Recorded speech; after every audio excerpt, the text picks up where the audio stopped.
امریکی صدر کی زیر صدارت سچویشن روم اجلاس بے نتیجہ ختم، ٹرمپ ایران جنگ بندی میں توسیع کا فیصلہ نہ کر سکے۔ نیو یارک ٹائمز کا دعویٰ، لکھا ایران معاہدے سے متعلق فیصلہ مؤخر کر دیا گیا۔ میٹنگ 2 گھنٹے جاری رہی۔ وائٹ ہاؤس نے اجلاس کی تفصیلات جاری نہیں کی۔ امریکی صدر نے آبرائے ہرمز کی ناکہ بندی ختم کرنے کا اعلان کیا تھا۔ حتمی فیصلہ سچویشن روم میٹنگ میں ہونا تھا۔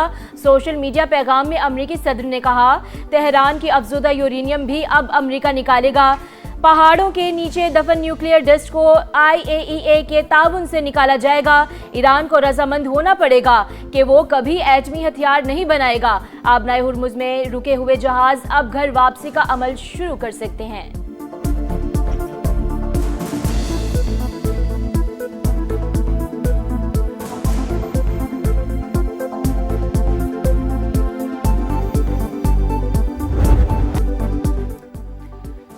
مفاہمتی یادداشت میں جوہری مواد تباہ کرنے کی کوئی شق شامل نہیں۔ ایرانی حکام نے ٹرمپ کا بیان من گھڑت فتح ظاہر کرنے کی کوشش قرار دیا۔ فارس نیوز کے مطابق لبنان میں حزب اللہ کے موقف کے مطابق جنگ بندی بھی ڈیل کا حصہ ہے۔ وعدوں اور ضمانتوں پر کوئی اعتبار نہیں، صرف عملی اقدامات ہی اصل معیار ہیں۔ جب تک دوسرا فریق عملی اقدام نہیں اٹھاتا، ہم بھی آگے نہیں بڑھیں گے۔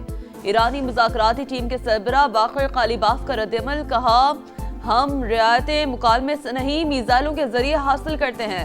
ترجمان ایرانی وزارت خارجہ اسماعیل بقائی بولے، آبنہ ہرمز کا انتظام ایران اور عمان کے درمیان طے ہونا چاہیے۔ ابھی تک امریکہ کے ساتھ معاہدہ حتمی شکل اختیار نہیں کر سکا۔ ایرانی صدر کا امن معاہدے تک پہنچنے کے لیے پاکستان کی کوششوں پر اظہار تشکر، مسعود پزشکیان کی۔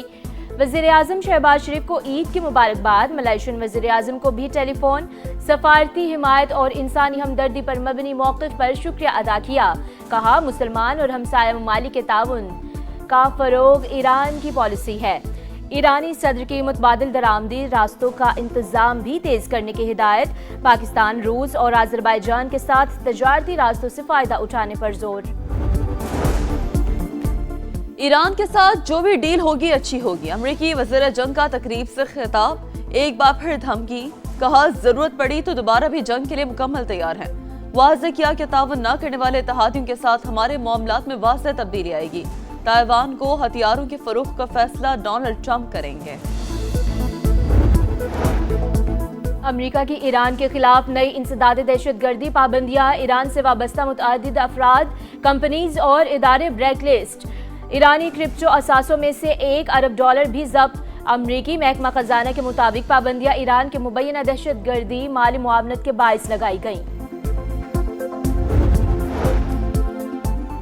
واشنگٹن میں نائب وزیر اعظم اسحاق ڈار کی امریکی وزیر خارجہ مارکو روبیو سے ملاقات، اسٹیٹ ڈپارٹمنٹ میں ہونے والی ملاقات میں باہمی دلچسپی کے امور، خطے کی صورتحال اور امریکہ ایران مذاکرات کے حوالے سے بات چیت۔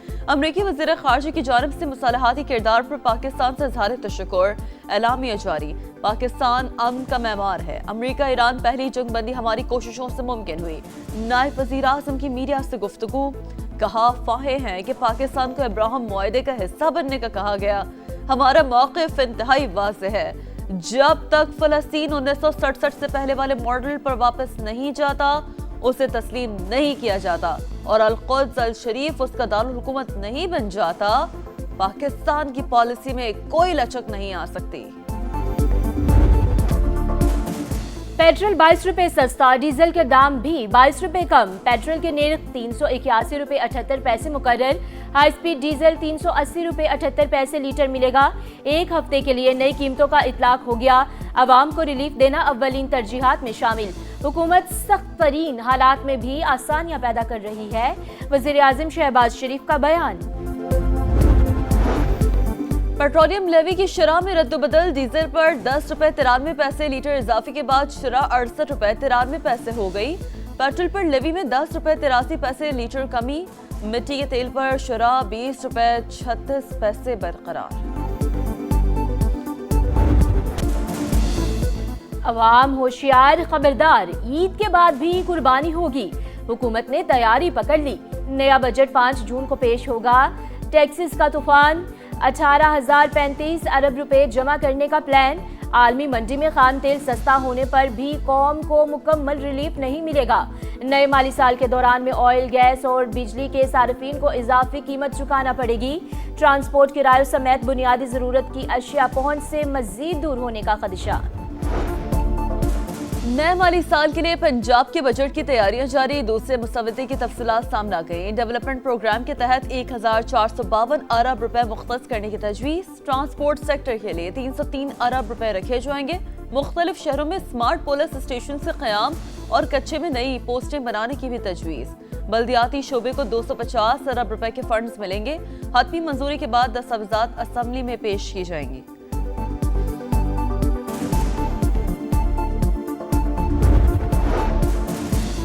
تحریک انصاف کی گلگت کے علاقے ہنزل میں ریلی، پولیس نے شہر میں داخلے سے روک دیا۔ جنید اکبر خان اور دیگر رہنماؤں کو حراست میں لینے کے بعد گلگت بدل کر دیا گیا۔ گلگت بلتستان کو نوگو ایریا نہیں بننے دیں گے۔ وزیر اعلیٰ خیبر پختونخوا کی جانب سے شدید مذمت، کہا ایسے رویے پاکستان کو نقصان پہنچا رہے ہیں۔ بیرسٹر گوہر کا بھی شدید رد عمل، جنید اکبر کی گرفتاری اور انہیں انتخابی مہم سے روکنا قبل از انتخاب دھاندلی قرار۔ درست سفری دستاویزات رکھنے والے شہری کو آف لوڈ کرنا غیر قانونی قرار، صرف خدشات پر بیرون ملک سفر سے نہیں روکا جا سکتا۔ لاہور ہائی کورٹ نے مسافروں کو آف لوڈ کرنے کے حوالے سے گائیڈ لائنز جاری کر دی۔ فیصلے میں لکھا FIA کو لامحدود اختیارات حاصل نہیں، انتظامی اختیارات کا منصفانہ اور قانون کے مطابق استعمال ہونا چاہیے۔ کراچی بندرگاہ کے باہر کھلے سمندر میں 2 جہاز ٹکرا گئے۔ پورٹ حکام کے مطابق MV نیوا اور MV پاپو کے درمیان تصادم ہوا۔ ایک جہاز کا کنٹینر سمندر میں گر گیا۔ مرکنٹائل میرین ڈپارٹمنٹ اور KPT مشترکہ تحقیقات کریں گے۔ ابتدائی رپورٹ کے مطابق دونوں جہازوں کے کپتانوں کی لاپرواہی حادثے کا سبب بنی۔ تصادم سے MV نیوا نامی جہاز ناکارہ ہو گیا، کھینچ کر پورٹ پر لایا گیا۔ کراچی کے علاقے طارق روڈ پر ٹریول ایجنسی کے آفس میں چور نے خودکشی کر لی۔ پولیس کے مطابق واردات کے دوران پولیس کے پہنچنے پر چور نے واش روم کا دروازہ لاک کر کے خود کو گولی مار لی۔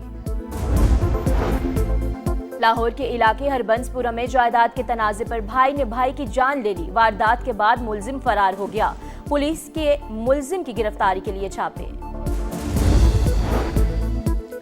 امریکی ریاست ورجینیا میں ہولناک ٹریفک حادثہ، بس نے متعدد گاڑیوں کو ٹکر مار دی۔ حادثے میں 5 افراد ہلاک، 40 سے زائد زخمی ہو گئے۔ وائٹ ہاؤس کا امریکی صدر کی میڈیکل رپورٹ جاری کرنے سے گریز۔ CNN کے مطابق وائٹ ہاؤس کا اقدام صدر کی صحت سے متعلق سوالات پیدا کر رہا ہے۔ ٹرمپ نے چند روز قبل چیک اپ کروایا تھا۔ ٹرمپ کے دونوں ہاتھوں پر اکثر نیل پڑنے کے آثار دیکھے گئے ہیں۔ گزشتہ سال ٹانگوں میں سوجن کی تصاویر بھی سامنے آئی تھی۔ 3 ملکی women's T20 series, West Indies نے پاکستان کو شکست دے دی۔ 200 رنز کے ہدف کا تعاقب کرتی قومی ٹیم 8 وکٹوں پر 174 رنز بنا سکی۔ 31 مئی کو گرین شرٹس کا آئرلینڈ سے مقابلہ ہوگا۔ اور ون ڈے بنے گا فن ڈے، راولپنڈی میں سٹیج تیار۔ پاکستان اور آسٹریلیا کا پہلا معرکہ آج ہوگا۔ گرین شرٹس کے لیے تاریخی موقع، شاہین 1000واں ون ڈے کھیلیں گے۔ تیاری اچھی ہے، بابر اعظم بیٹنگ لائن کے لیے ریڑھ کی ہڈی رہے ہیں۔ توقع ہے اچھی کارکردگی دکھائیں گے۔ کپتان شاہین افریدی کی پریس کانفرنس، کہا رضوان کے شامل نہ ہونے کا یہ مطلب نہیں کہ کیریئر ختم ہو گیا۔ ورلڈ کپ کے لیے ٹیم بنانی ہے تو نئے کھلاڑیوں کو موقع دینا ہوگا۔ آسٹریلوی کپتان بھی پلان کے ساتھ میدان میں اترنے کو تیار۔